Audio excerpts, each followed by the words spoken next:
Hi, my name is Michelle, and today I will be refuting the claim that systemic racism towards African Americans is still prominent in America. My opponent's secondary claims are: the housing market actively discriminates against African Americans through not granting them equal opportunities for housing. Schools in predominantly Black neighborhoods have less opportunities than those in white neighborhoods. Blacks have the highest incarceration rates without having committed greater amount of crime. And finally, African Americans are targeted by police officers, which leads to an increase of police brutality towards African Americans. It is my response to these claims that racism faced by Black individuals in America is not systemic, yet there are other explanations for this inequality. My main points are: discrimination in the housing market is illegal.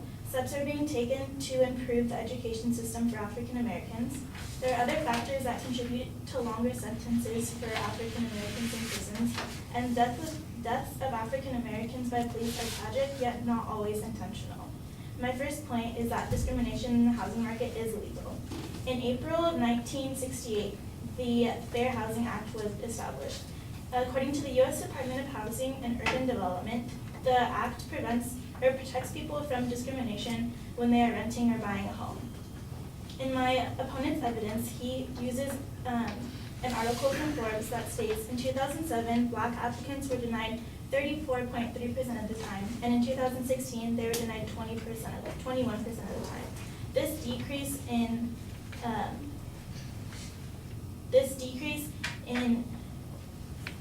not giving loans to African Americans shows that there are steps being taken to help these people buy homes.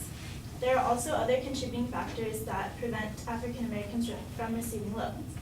According to the Washington Post, Blacks and Asians are generally the most frequent to have debt-to-income ratios, meaning that banks are less willing to give these people loans if they have high debts or lower credit scores. My second point is that steps are being taken to improve the education system for African Americans. A new California law has proposed to help these students that live in lower income areas, which are most African Americans. A representative at the Assembly Education Committee stated that now is the time to fix education inequities and target resources to students that are most in need. And NSource also shared that this proposition would put $360 million into lower income schools. This shows that there is currently steps being taken to help these students so that they are no longer not receiving the proper education that they need. The evidence also used by my opponent was from 2012, and the 7-year difference is not accurately depicting today's current situation with the new laws being placed in order. My third point is that there are other factors that contribute to longer sentences for African Americans in the prison system.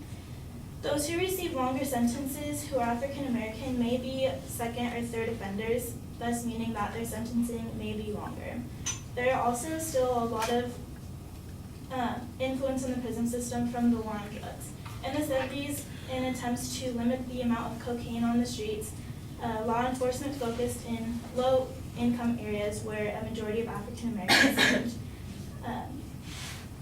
When low-income people partake in using cocaine, most times they are seen to be using that drug in private, whereas white people who use powder cocaine would most likely use the drugs in private.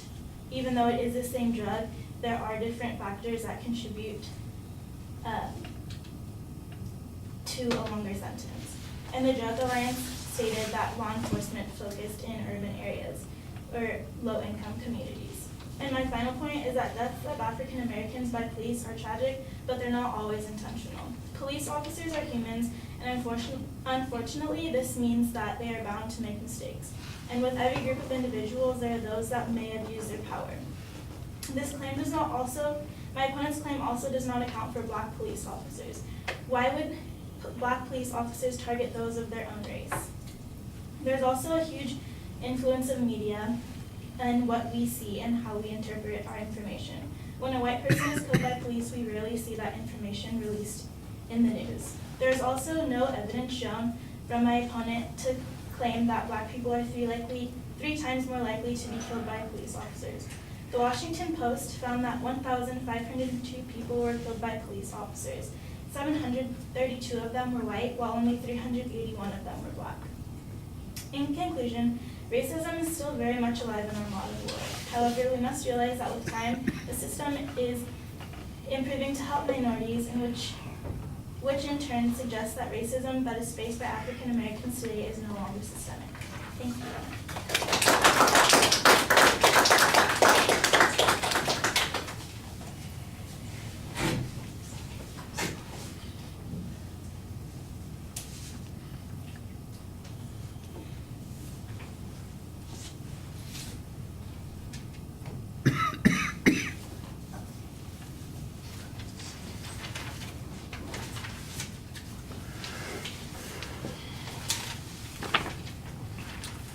All right, Michelle, it feels like we got two previews. You kind of preview what the advocates' claims were, and then you tell us what your responses to those claims are going to be, and then you give us those responses.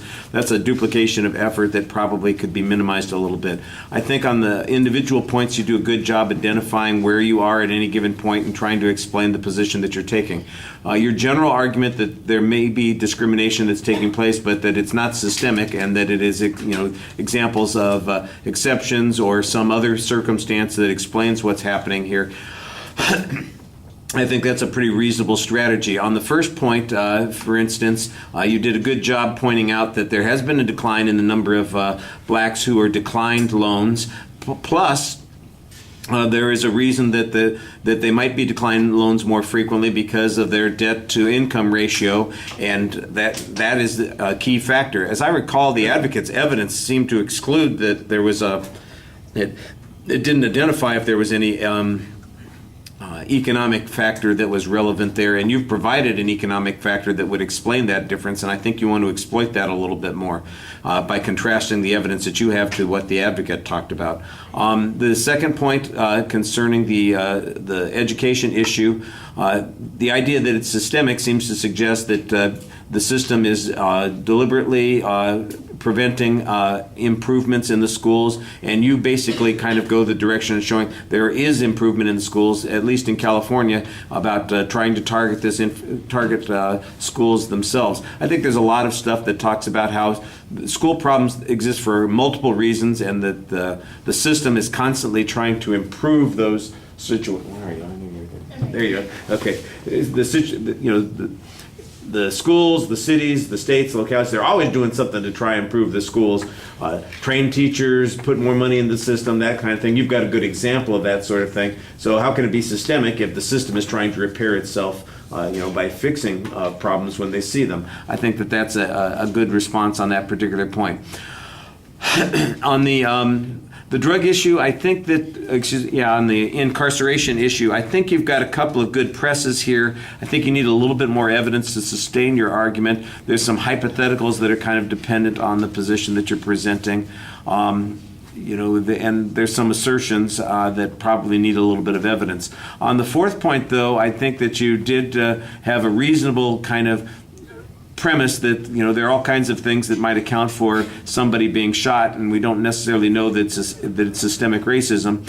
You mentioned black police officers. In my previous class, I heard a statistic that talked about the number of black suspects who've been shot by black police officers. So there is some actual information that applies on that. The fact that you didn't find it doesn't necessarily mean that it's a bad argument for you to make. I'm just saying there's additional information out there that would have been helpful to make that argument a little bit stronger. I did think that you did a good job finishing off by suggesting that they didn't provide any evidence for this 3 times greater rate statistic that they presented, and then you've got a piece of evidence that shows that twice as many whites are killed by police officers as blacks. So that seems to kind of address that issue to some degree, suggesting that it's there are other issues that are at stake here. The circumstances, the crimes that are being involved, that kind of thing. All right, thank you.